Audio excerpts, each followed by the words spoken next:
Welcome, listeners, but take heed. We will say whatever we need to share our knowledge, thoughts, and joy, and even things that do annoy. So join us now, but be aware, we have a tendency to swear. We'll dial it back a little bit. But frankly, we don't give a shit. Welcome to For Fawkes Sake, a Harry Potter book movie compare and contrast podcast. I'm Katie, and the Florida manatee to my right is Ellen. I'm not a manatee, I'm a womanatee. I hate you. Oh, the humanity. Oh, for fuck's sake. Ellen, can you just move it along? Okay, fine.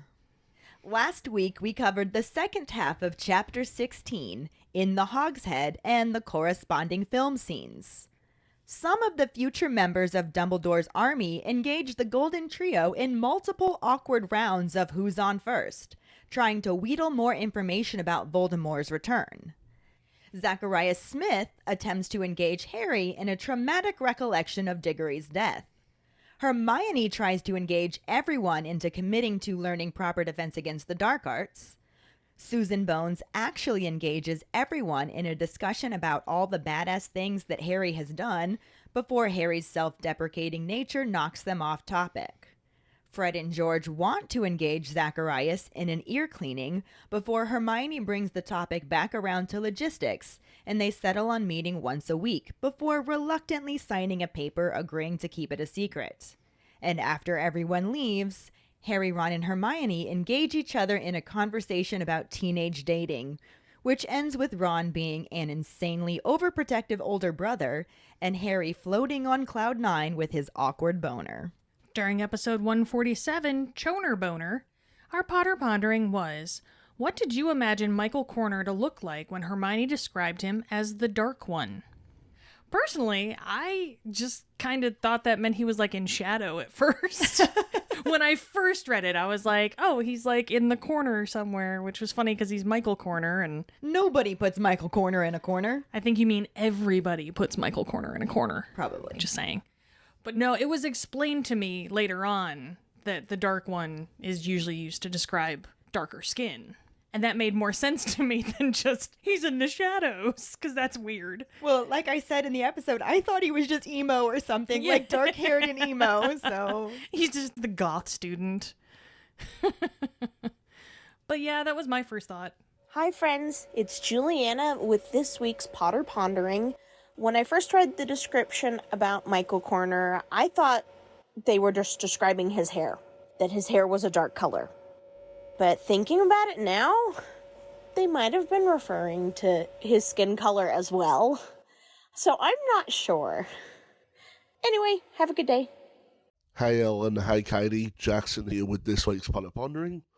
So, what did I think when I first read Michael Corner described as the Dark One? Well, to be honest, I didn't really register it the first time I read it, and this is the first time I've ever thought about it. And honestly, I don't know. It could be that compared to the others, he's got darker hair, or he could be a tall, dark, and handsome kid. Don't know. Honestly, it's a bit of a mystery. Yeah, I just think it could be either. I don't really think it's one that can be answered. Hi, Ellen and Keighty. This is Ashley with this week's Potter Pondering. How did I imagine Michael Corner when Hermione described him as the Dark One in the book? Honestly, I don't really remember. I was a kid when I read most of the books, with the exception of the last one. I was grown when that came out, but I would love for it to be because he was black, but because I hold Hermione so dear to my heart, she would never just describe a black person as, air quotes, the Dark One. Disrespectful, but it was most likely because of maybe his hair color and his style could have been a bit grunge and, resulted to the Dark One because, Ron is a big-ass hater for anybody that Jenny showed interest in, pretty much. But yeah, I would love for him to be black, but that's probably not the case. It's just Ron being a big-ass hater, Hey, this is Tom. I don't know if I'm late for the pondering, but my idea on Michael Corner was that Well, when first reading, I was really confused. So I was just like, he's Ginny's boyfriend. He's important. They will give a better description later. And then they broke up and we never heard from him again. So I was like, I guess it's not important. Bye. Hi, this is Kendra. I'm calling in my Potter Pondering. Question was, what did I imagine Michael to look like when Hermione described him as the Dark One? You know, honestly, I heard that and instantly just thought he had dark hair. Now that you guys bring it up, I think about it more and I'm like, oh my gosh, there's so many options. But really, when I read it, I simply went with maybe tall, dark, and handsome, although I don't really assume him to be handsome. But that's kind of where my thoughts went. All right, bye. Thank you so much for your responses. Our trivia question last week was, what is Professor Grubbly Plank's first name? Professor Grubbly Plank's first name is Wilhelmina, or Wilhelmina. Wilhelmina. Congratulations goes to Mike Riley. Woohoo! This was actually an extremely close one between Mike and Megan. Mm-hmm. Really, it was less than a minute between their answers, and I spent about 10 minutes going back and forth between the post and the comments to see who actually did post first. Mike honestly won by seconds. So I'm really wondering who's going to have the faster internet and get it this week. We shall see. For now, let's dive into the first half of Chapter 17, Educational Decree number 24, and the barely, honestly not really, corresponding film scenes. Chapter 17, Educational Decree number 24, Part 1. Harry is happier than he has been all term. He and Ron spend Sunday catching up on their homework, which isn't exactly fun, but since the weather is agreeable, they get to do it in the shade of a large beech tree, rather than in the common room. Hermione is all caught up on her work, but joins them and works on elf hats and scarves. Knowing they are doing something to resist Umbridge and the Ministry is a large part of Harry's good mood, but so is seeing all the people who believed in him, especially Cho Chang, who praised his performance in the Triwizard Tournament. All of this keeps him cheerful through Monday morning, despite the prospect of his least favorite class. That is, until he and Ron head down to the dormitory and find a group of people gathered around the notice board where a very large sign reads, "By order of the High Inquisitor of Hogwarts, all student organizations, societies, teams, groups, and clubs are henceforth disbanded. An organization, society, team, group, or club is hereby defined as a regular meeting of 3 or more students. Permission to reform may be sought from the High Inquisitor, Professor Umbridge. No student organization, society, team, group, or club may exist without the knowledge and approval of the High Inquisitor. Any student found to have formed or to belong to an organization, society, team, group, or club that has not been approved by the High Inquisitor will be expelled. The above is in accordance with Educational Decree number 24. It is signed by Dolores Jane Umbridge.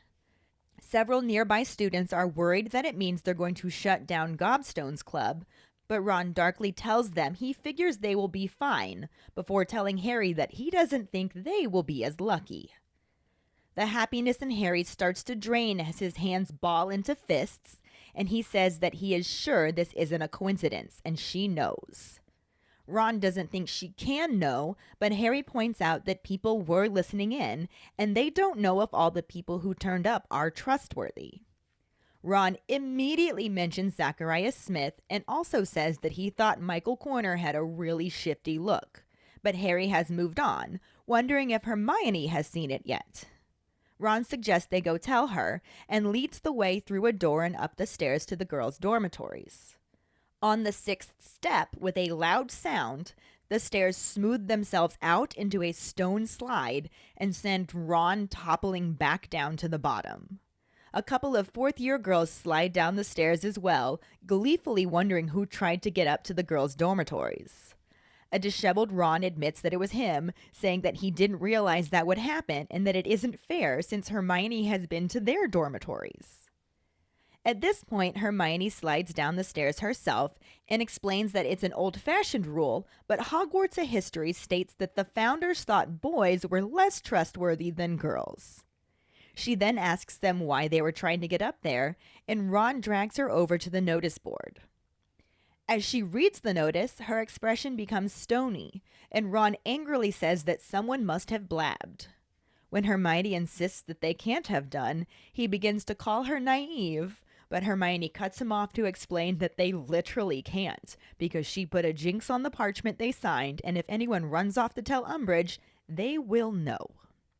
Ron asks what'll happen to them, and she simply says that it'll make Eloise Midgen's acne look like a couple of cute freckles. She then tells them that they should head down to breakfast and see what others think, wondering if the same notice has been put up in all the houses. It is immediately apparent by the buzz in the Great Hall that it was. The trio have barely taken their seats when Neville, Dean, Fred, George, and Ginny approach them, asking if they've seen, wondering if she knows, and concerned about what they're going to do. Harry quietly assures them that they're going to do it anyway, which makes George beam, though Fred wants to know if that also applies to prefects. Hermione coolly says of course, but the conversation is cut off when Ron mentions that Ernie, Hannah, the Ravenclaw boys, and Smith are all heading towards them, and no one is looking very spotty. Hermione is alarmed at how suspicious it will look and begins waving and mouthing at them to sit back down. Ginny exasperatedly says that she'll tell Michael and hurries off towards the Ravenclaw table. Harry watches her leave and notices Cho and her curly-haired friend from the Hogshead, worrying that this might scare her off from meeting them again. As if this isn't all bad enough, the full repercussions of the notice are realized when Angelina finds them on their way out of the Great Hall. At first, Harry thinks she's concerned about their defense against the dark arts extracurriculars, but she quickly explains that Umbridge is including Quidditch in this too. She begs Harry to keep his temper with her, and he promises that he will behave himself. Ron expects that Umbridge will be observing Ben, since she hasn't yet, but they arrive at History of Magic to only find their ghost professor. Harry can't focus at all and doodles idly on his parchment, ignoring Hermione's glares and nudges until a particularly sharp poke makes him look up angrily. At his what, Hermione simply points to the window where Hedwig is perched on the narrow ledge, letter tied to her leg. Harry doesn't understand why she didn't deliver the letter at breakfast, but opens the window to retrieve it. Instead of holding out her leg for Harry to take it, she hops in through the window and hoots somberly. Harry closes the window, and as he goes to remove the letter, he notices that one of her wings is bent at an odd angle. He whispers to Ron and Hermione that she's hurt, gesturing towards her wing, which causes Hedwig to jump and gaze at him reproachfully. Harry loudly interrupts Professor Binns to say he isn't feeling well. The ghost is confused and repeats this. Harry stands, hiding Hedwig behind his back, and again says he doesn't feel well and that he needs to go to the hospital wing. Professor Binns agrees, calling Harry Perkins, and Harry rushes out into the corridor. Once outside, he realizes he isn't sure who to take Hedwig to, since his first choice would have been Hagrid. He decides to take her to Grubbly Plank, and when he doesn't see any sign of her near Hagrid's hut, he decides to try the staff room. The two stone gargoyles flanking the door give him a hard time about being out of class, but he tells them it's urgent and knocks on the door. McGonagall answers and immediately thinks he's been given another detention, but Harry explains that he's looking for Professor Grubbly Plank since his owl has been injured. Grubbly Plank overhears and comes forward, smoking a pipe and holding a copy of the Daily Prophet. She takes Hedwig and begins to say it looks like something has attacked her, but she doesn't know what it would be since Hagrid has the Hogwarts Thestrals well trained to not touch owls. Harry doesn't know or care what Thestrals are, only concerned about Hedwig, but McGonagall asks him how far she has traveled. He knows when he says from London that she will understand that to mean number 12 Grimmauld Place. Grubbly Plank tells Harry that she should be able to sort this out and that his owl shouldn't be flying long distances for a few days at least. Harry thanks her right as the bell rings, but McGonagall stops both of them, telling Wilhelmina to give Harry his letter. Grubbly Plank hands it over and then turns away with Hedwig, who is looking at Harry in disbelief that he would give her away. He feels a little guilty, but turns to leave before McGonagall calls him back. She reminds him that the channels of communication in and out of Hogwarts are being watched, and nods him away as the students begin moving towards them through the corridor. He joins the crowd, finds Ron and Hermione, and opens that letter to find a message in Sirius's handwriting. Today, same time, same place. Hermione asks if Hedwig is okay, and Ron wonders where he took her. Harry explains that he took her to Grubbly Plank, then fills them in on what McGonagall said, surprised when neither of them look shocked. Hermione tells him that she was just saying she thought someone may have tried to intercept Hedwig, since she's never been hurt on a flight before. Ron wonders who the letter was from, and Harry quietly tells him Snuffles. They figure that same time, same place means the fire in the common room, and Hermione is concerned that someone else read the note. Harry points out that it was still sealed, but Hermione reminds him that it wouldn't be too difficult to reseal a scroll with magic. She's worried that they might be monitoring the Flu network, but doesn't know how they can warn Sirius about what happened without that being intercepted too. The movie section picks up as Harry, Hermione, and the Weasleys are returning to the castle after their trip to Hogsmeade. Harry is explaining what they need in a place to practice, and the camera zooms up the portcullis to an opening above it, where Umbridge is standing and watching.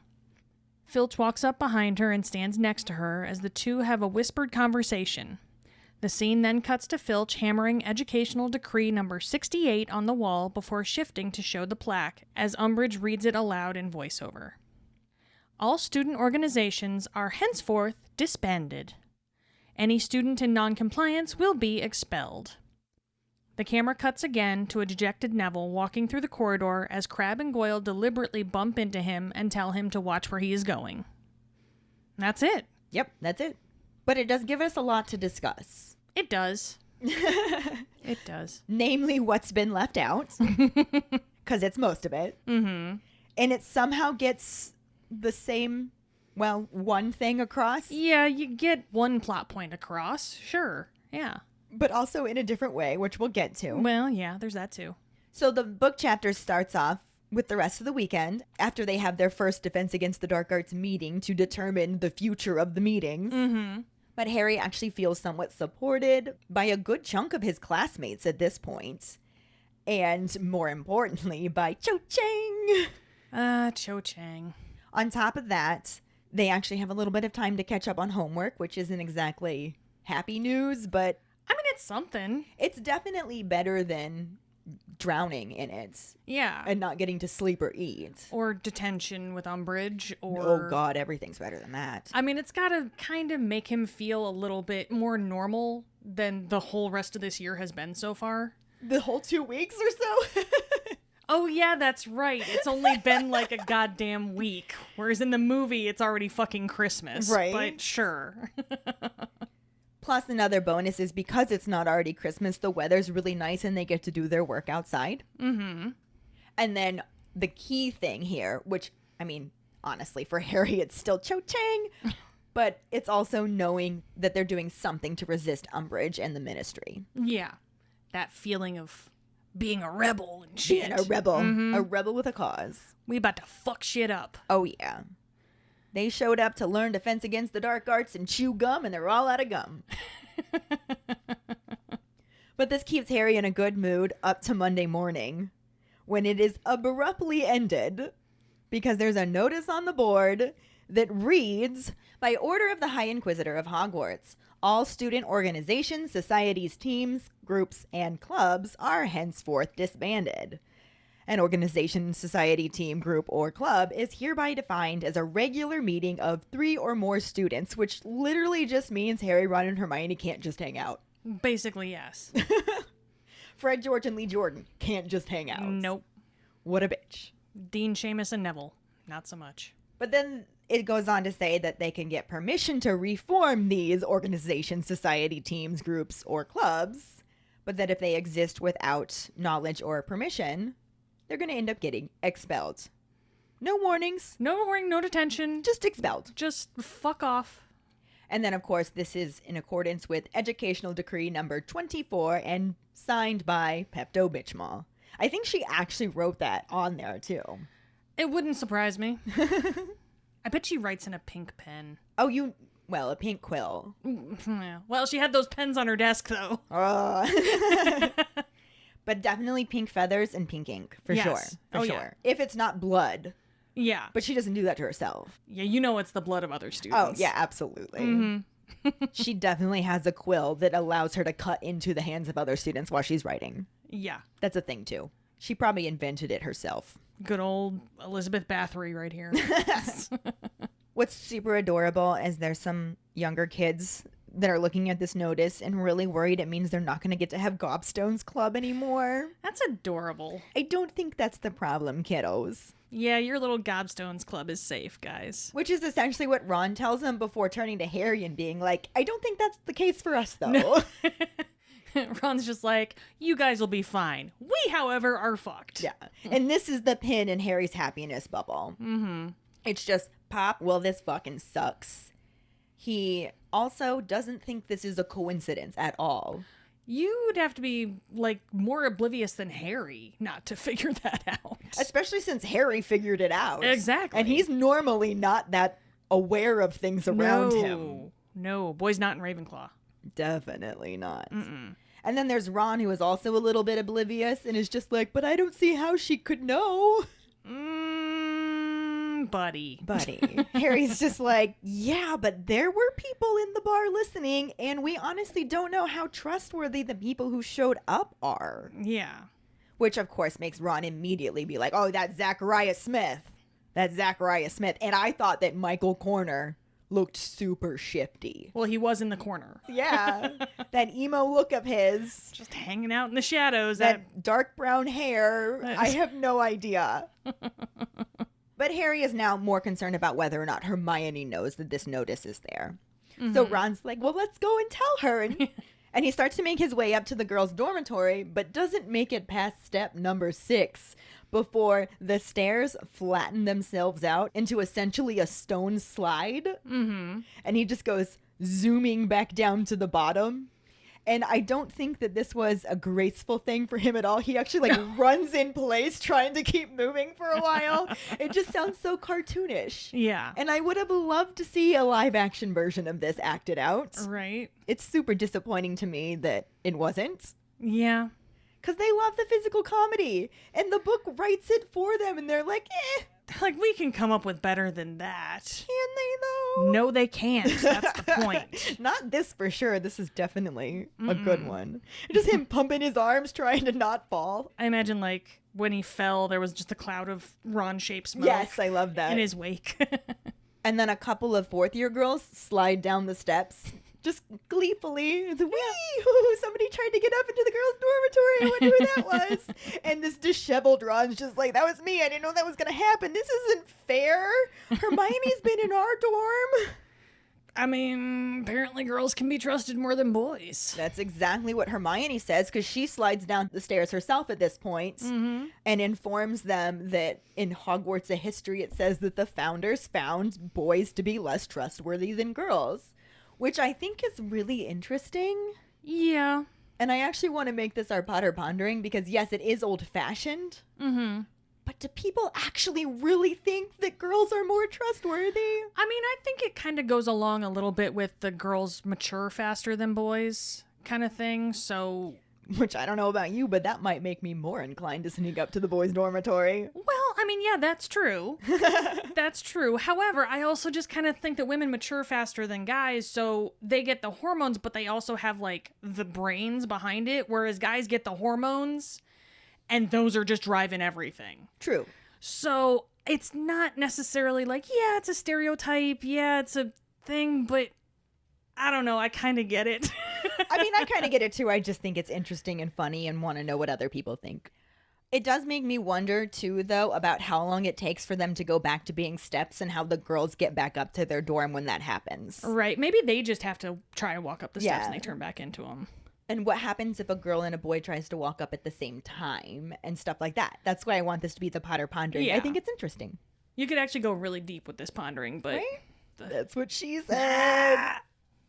That's what they try. But anyway, Hermione wants to know why they were even trying to get up there. So Ron drags her over to the notice board. He's like, this is why. And she takes in the awfulness of this new decree and just kind of becomes very stony-faced. Mm-hmm. Whereas Ron is just pissed off and he's like, someone must have blabbed. But Hermione's just like, no, they can't have done. Which makes Ron call her naive. Aw. Of all people. And in the most opposite form of naive that Hermione could ever be, she explains no, they literally can't have told because I put a jinx on the parchment they signed, and if anyone runs off to tell Umbridge, we're going no. Mm-hmm. So not naive. No. That is No. devious. That is the antithesis of naive Exactly. right there. And Ron wants to know what's going to happen to him, and Hermione just gives a very, well, mysterious, let's just say it'll make Eloise Midgen's acne look like a couple of cute freckles, which poor Eloise. She keeps getting thrown under the bus I for know. this. I feel so bad for Eloise. But yeah, that sounds pretty severe. But yeah, that does sound... Totally naive. Yeah. But then she suggests they go down to breakfast and see what everyone else thinks, and was wondering if it's been put in all of the common rooms, which I think is pretty much a duh. Yeah. Which, the moment they walk into the Great Hall, they're like, yep, duh. Yeah. Because everybody's just like, and they're immediately approached by Neville, Dean, Fred, George, and Ginny. Like, have you seen it? Do you think she knows? What are we going to do? And Harry's just like, don't worry, we're going to do it anyway. Just chill out, guys. Exactly. And George smiles at this, but Fred's just like, even the prefix? Scandal. Especially the prefix. Right? That's exactly what Hermione says. She's like, of course, stop being a jerk to me because we have authority. If anything, it's going to help in this situation. Duh. Whatever. And then this conversation gets cut off, thankfully, probably because there's some tension happening there, when Ron notices that Ernie, Hannah, the Ravenclaw boys, and Zacharias are all coming towards them too. And he also notices that nobody looks particularly spotty, so apparently none of them blabbed. Yep. But Hermione isn't thinking about this. She's just like, what the fuck are they doing? This is going to look super sus. They need to go sit down. And she's like, oh, sit down. Go. And she's like mouthing it to them and waving her arms and pointing back at the tables, which also even more doesn't look sus. sus. Hello. I get your distress here, Hermione, but you're not helping anything. You're actually. not. And Ginny keeps her head about her and is just like, oh, I'll go tell Michael, and just makes her way towards them. Yes, she will. Which Harry watches her walk away, which I always thought was kind of interesting. Mm-hmm. But this just causes him to notice Cho Chang and get his little choner boner going on, which is my new favorite phrase that Carly came up with. But he sees Cho and her curly-haired friend, who we still have not actually been introduced to as Marietta at this point. Yeah. But he sees them sitting at the Ravenclaw table and starts to worry that Cho's going to get scared off and not come back to the meetings, Oh, no. which he was looking forward to having that opportunity to spend more time with her. Mm-hmm. So this is now a concern of his on top of everything else because, of course, Cho is just living rent-free in his head at this point. Yeah. Then if all of this isn't bad enough, they run into Angelina on their way out of the Great Hall, and when she starts to express something to him, Harry's just like, don't worry, we're still going to do it. And Angelina's just like, fine, whatever. No, but this includes Quidditch too. Yeah. Let's focus on more important things, Harry. Right? Quidditch. And Harry's just like, oh shit. Mm-hmm. It does. And she's just like, please, keep your temper with Umbridge. We cannot give her any reason to not give us permission to reform. And Harry's just like, I will behave myself. I will.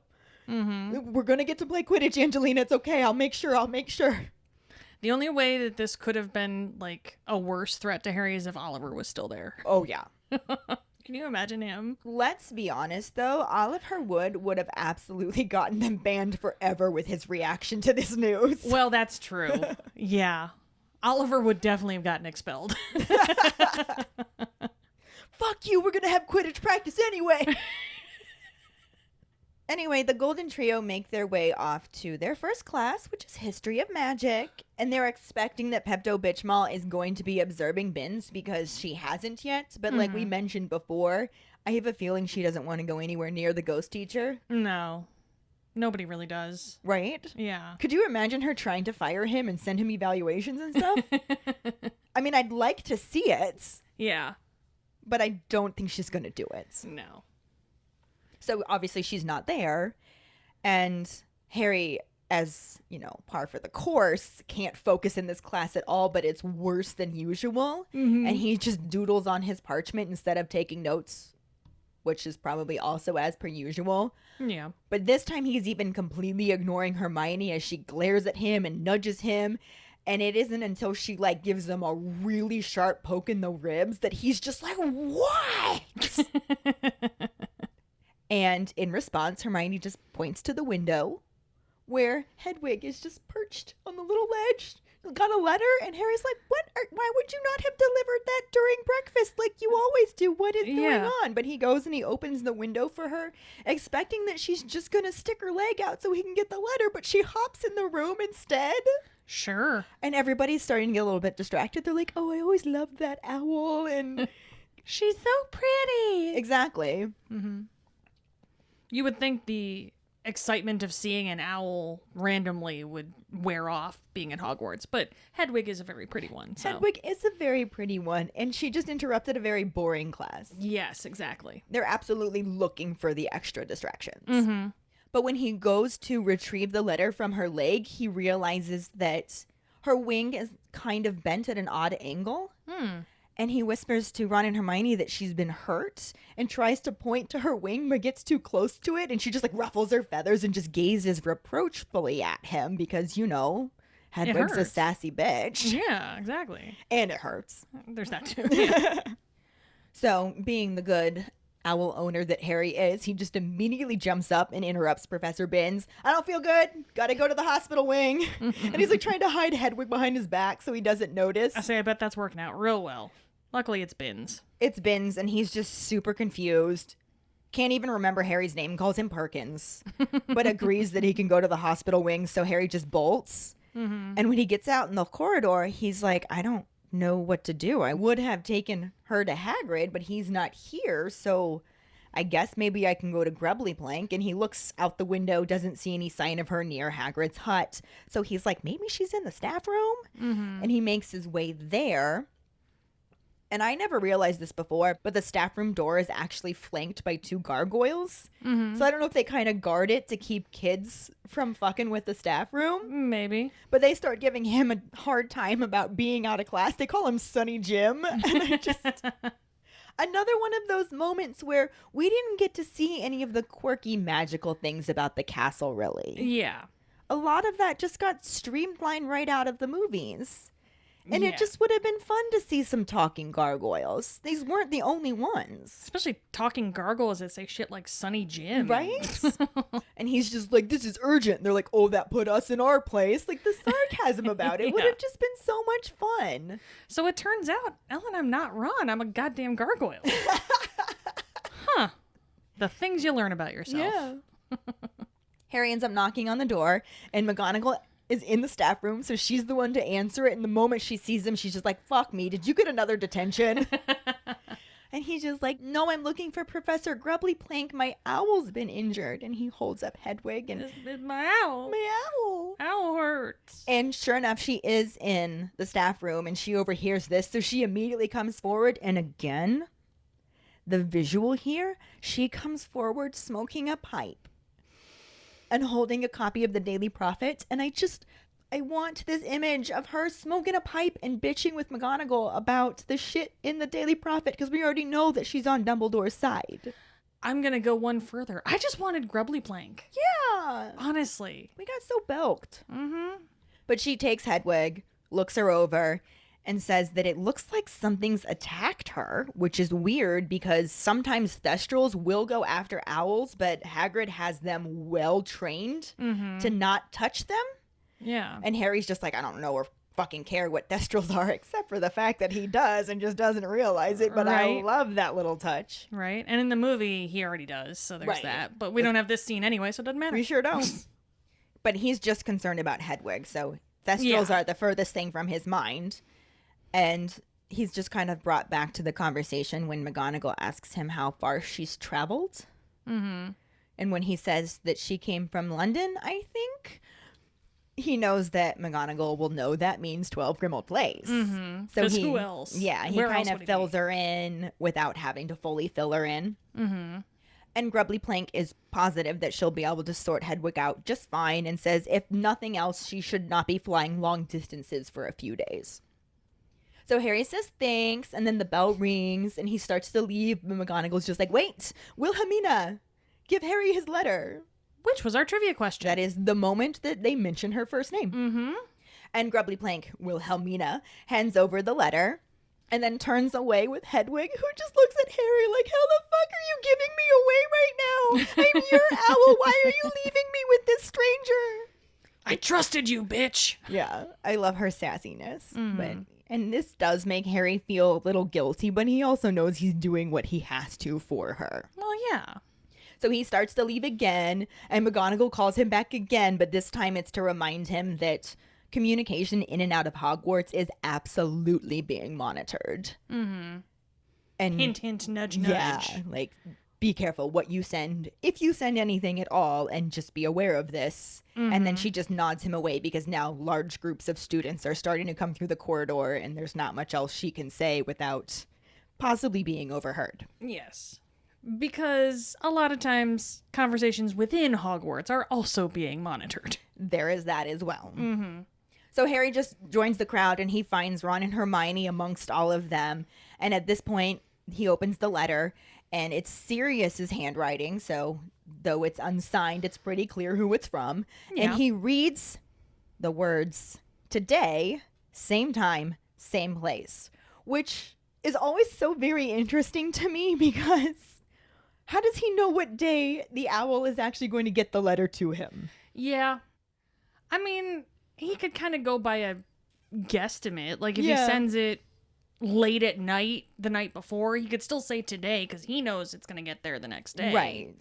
But I don't, yeah. But how long was she delayed? Does he just have to pop in the fire every night around midnight to make sure that he finds them? Or... I mean, wouldn't be the first time. That's true. So there's that. Hermione, having her priorities in order, asks if Hedwig's okay.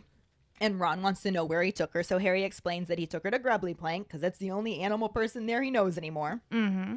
And then lets them know what McGonagall said about the communications being monitored, which he is surprised to see that Ron and Hermione are not surprised. Yeah. And it turns out that they had just been talking about the fact that she thinks someone maybe tried to intercept Hedwig, and that's what happened to her wing. Mm-hmm. Because I have a feeling that that sassy little wonderful bitch would not let anyone get near her if she could help it. Oh, no, of course not. But she's never been hurt like that on a flight before Yeah. in 5 years. Yeah. So this is definitely very sus. And it also ties it back into the fact that Filch was trying to get a hold of Harry's letter before he sent it. Mm-hmm. So this whole thing, and Hermione absolutely is smart enough to put that together, this whole thing is just screaming, suspicious. I realize I sang that more than I screamed it, but you get the gist. I got what you were saying. I was picking up what you were throwing down. Ron then asks who the letter was from, because apparently he didn't see it. Mm-hmm. And Harry tells him Snuffles, because they use code words in the book. Not I in the guess they movie. technically do say Padfoot in the movie, but In Goblet of Fire, he writes a letter and literally writes Sirius Black on the It's outside of true. it. So it's true. there's that. But he tells him it says same time, same place, and they figure that means the fire in the common room, which makes Hermione concerned if somebody else did read that note. Are they going to be able to figure that out too? I mean, I don't see how they could. Except that we find out next week that they do. Well, okay. Well, fuck me. And Harry, being non-Ravenclaw oblivious self, is just like, well, it was still sealed. Because there's no way people can use magic to reseal something. Right? Which is exactly what Hermione says.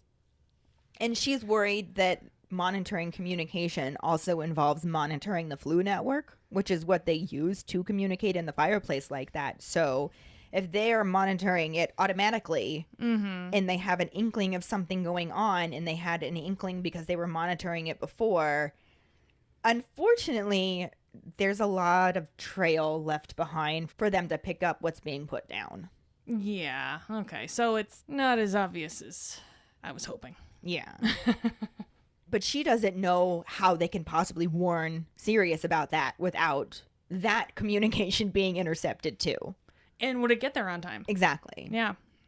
And since none of that happened in our super long movie section, we'll just talk about what did happen. It started off with the trio plus the Weasleys getting back to Hogwarts Castle while Harry explains that everyone needs to figure out where the fuck we're gonna do this practicing shit. 'Cause, like... Where, dude? And some of y'all bitches need to come up with some ideas as to where we can do that.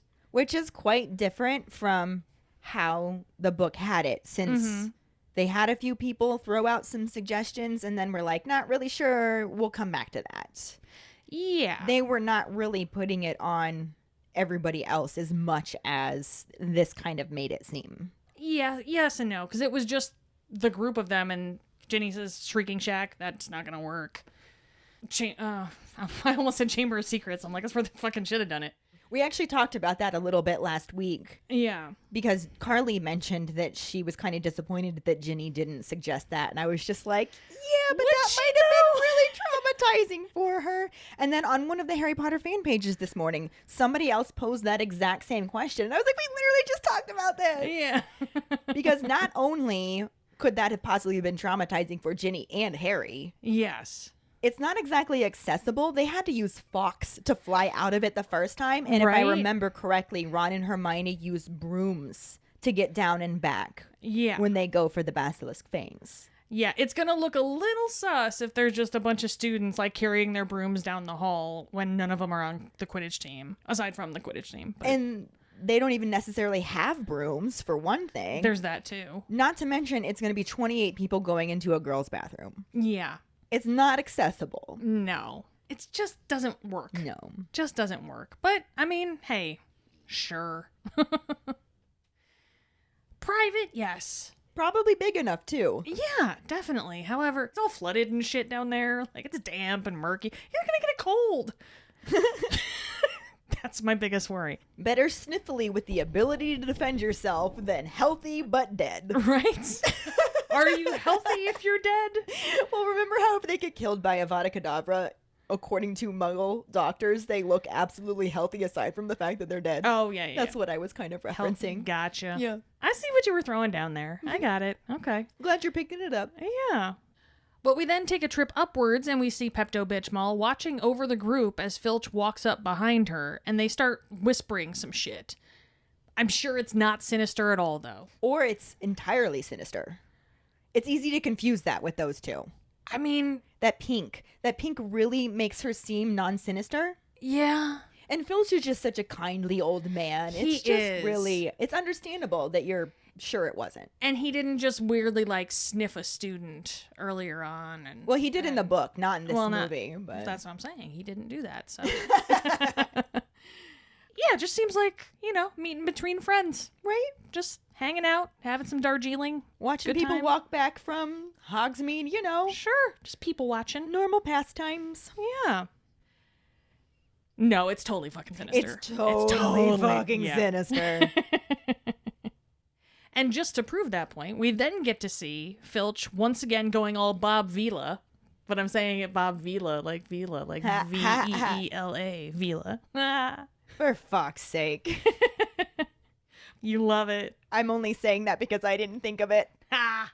But he's doing his thing, and he's hanging up a new educational decree on the wall because they don't put him in the dorms, as far as we can tell. It's just that one big wall Yeah, of this decrees. is definitely a slight change. Mm-hmm.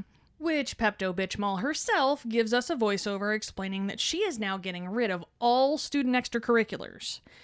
And apparently, she's taking a page out of America's school system now. Yeah. Yeah. That is another story that we're not going to get into, but No. I have thoughts. But apparently that's what's happening. Mm-hmm. This is also basically the only ding that we get. Mm-hmm. And it isn't even really a ding No. because, yes, there is an educational decree that bans student extracurricular activities, though most of them can be reformed. Mm-hmm. However, they introduced it as Educational Decree number 68, when in the book, it's number 24. The movie does seem to just kind of give them arbitrary numbers to make it seem like there's more, maybe? That's what I figured it was, that because they showed such a time lapse of the streamlining stupid montage scene, and 'Cause all it's of a fucking sudden winter it's at this Christmas point, yeah. time. Like, it's snowing. I think because so much time went by before they introduced this decree that they wanted to show that with the numbers as well. True. Yeah, I can see that. But it bothers me. Bothers me too. It's the name of a chapter, Yeah. and you had to go and change the number. I don't get it, but whatever. Yeah. Moving on. Meanwhile, Neville makes his way down the hall when Crabbe and Goyle remember that they hate him. Crabbe and Goyle, or as Carly decided to call them, Tweedle Dumb and Tweedle Douche. Not bad. I've always called him Tweedledee and Tweedle Dumbass, so It really works too. But then yeah. Tweedledee is not as much of an insult. No. Maybe Tweedle Dumb and Tweedle Dumbass? Tweedle Douche and Tweedle Dumbass? Tweedle. Yeah. That combines the best of both. Yeah. Tweedle Douche and Tweedle Dumbass. I like it. It's harder to say, but I'll take it. But anyway, Tweedle Douche and Tweedle Dumbass decide to shoulder check him as they walk past, telling him to watch where he's fucking going. It cracks me up in an annoyed sort of way that they fucking run into him and tell him to watch where he's going. Like, it is 100% a Tweedle Dumbass and Tweedle Douche move. Well, I mean, it's just, yeah. They both know they did that on purpose. And then they had to have something to say afterwards, so... Did they, though? By bully standards, yes. By the laws of bullying. Yeah, that's accurate. Yeah. But you know what's really fun? That's all. That's it. Yeah, that is where we cut off That's where the movie scene ends. the first half of chapter 17, and that is actually it for movie scenes. Yeah. We had like 3 or 4 whole lines, Yeah, it was fun, guys. and as there were minimal movie scenes, we don't really have any new and returning actors to talk about either, so No. that just is what it is, and we can move on to our Potter Pondering. Yep. Which is, what are your thoughts on the stairs to the girls' dormitory becoming a slide if a boy tries to go up them? Yeah, focus on the hilarity of it, the old-fashionedness of the expectation, and just the general logistics. Find the post on our Facebook page and share your thoughts, or call us at 216-526-6792 and leave your response as a voicemail. Make sure you start off telling us your name and then go into your answer. Don't forget, you can also stitch your response on TikTok. We really look forward to reading, hearing, and seeing them. This will bring us to our sorting hat story, which is from our newest patron, Amanda Catherine. Woohoo! Yay! I love her so much. She writes, I am a Hufflepuff. My wand is ebony wood with a unicorn core, 10.5 inches, and supple flexibility. My Patronus is a raven. The Harry Potter books first came out when I was younger, and I wasn't much of a reader. I was lame and thought I was too cool for it. I've never been great at watching movies either. Thanks, ADHD and constant fatigue. I spent years listening to some of my closest friends telling me that I need to at least watch the movies because it's something I would totally love. I didn't actually watch the movies until recently, like within the last year and a half. The final push to watch the movies came from my coven. The group decided that it was a must. Since watching them, I've started listening to the audiobooks / reading the books when I have the time. Thank you so much for sharing your sorting hat story with us, Amanda. Yes, thank you. And if any of you other keepers out there listening would like us to read your sorting hat story on a future episode, you can email it to us at forfawkesakepodcast@gmail.com. Let us know your house, wand, Patronus, how you got into Harry Potter, and anything else you might want to share with us. Or you can message it to us over social media. This week's trivia question is, how long does Snape tell Umbridge that he has been teaching at Hogwarts? The first one who responds with the correct answer and the code word #obviously will get a sticker. Another way to get a sticker is to rate and review us through iTunes or Facebook. Make sure to email us at forfawkesakepodcast@gmail.com to let us know you did, and we will get back to you to figure out which sticker you want and where to send it. Don't forget to find us and follow us on Facebook, Twitter, and Instagram at FawkesSakePod. Following us on Podbean at fawkesakepod.podbean.com will get you the episode as early as possible and give you a leg up in answering the trivia question. You can also go to our website at forfawkesakepodcast.com to check out our For Fawkes Sake and Harry Potter related merchandise for sale. Don't forget to subscribe to our YouTube channel where we post our weekly podcast episodes, cooking show episodes, vlogs, bloopers, and other random videos. If you would like to support us as a patron, you can sign up on patreon.com/FawkesSakePod. $2 and up a month will get you some awesome perks like For Fawkes Sake swag, access to patron-only Facebook groups, chats, our Discord channel, virtual hangouts, and more. As always, any support you can give is greatly appreciated, even if it's just telling your Harry Potter friends about us.